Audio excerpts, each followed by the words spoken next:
I think the typical clients are probably 1 and 2 below board, maybe 3 levels below, so mid-management, senior management, moving up into executive management, but not board. Typically they're the people who they've got a big portfolio of responsibilities, lots of people working for them, although I do work with individual contributors as well.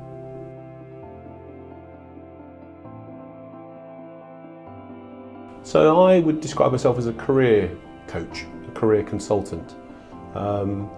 Most of the work that I do is working with people who are facing some sort of career issue.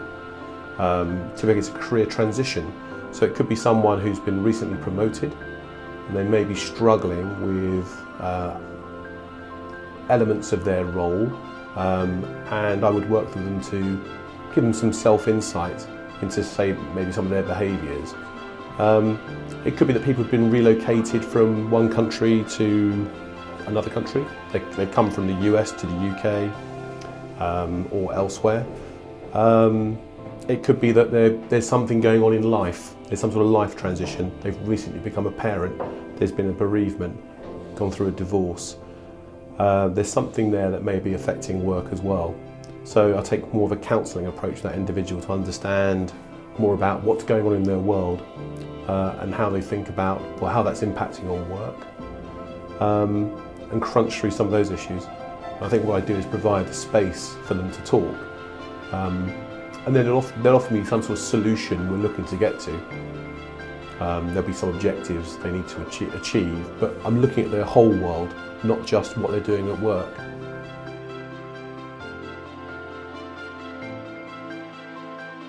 Yep, so my personal background is I've been working over 25 years now in careers. I did a law degree, did an MBA, became a headhunter, fell into becoming a headhunter.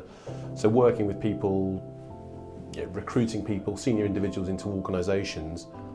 And then I guess around the sort of 2002 recession, I started doing quite a lot of outplacement work. So helping people who've been made redundant, typically senior executives, what they do next. I became more interested in that, and whilst I was still doing headhunting, I did another master's degree, an MSc in career management and counselling, and that really turned my head into the sort of power of listening to people, the power of letting people talk.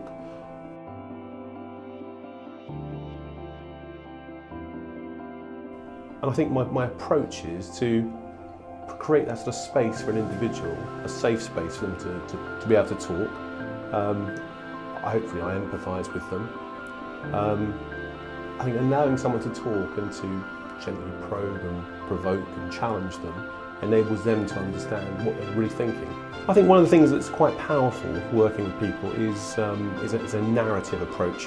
And that is helping people to understand their story and how they've got to where they are. And that's working with them to say, look at the causal links, look at the golden thread that's running through their life actually. How education may have impacted on university choice potentially into career. Sometimes we're so busy, career just happens. There hasn't been a rational decision necessarily been made. And you can get to the point where you've arrived in a place and you don't quite know how you've got there. If you don't know how you've got here, how can you articulate where you want to go? So I work with people to look at the sort of causal links, the golden thread that's run through their CV, their life, if you like. I think we can help them to understand that, make it more coherent to them. And if they can tell that story, and there's going to be a bit of spin on this as well, if they can tell that story, we can make that makes them more credible. It gives them a bit more clarity at where they're heading. So that narrative approach, I think, works really well with some clients.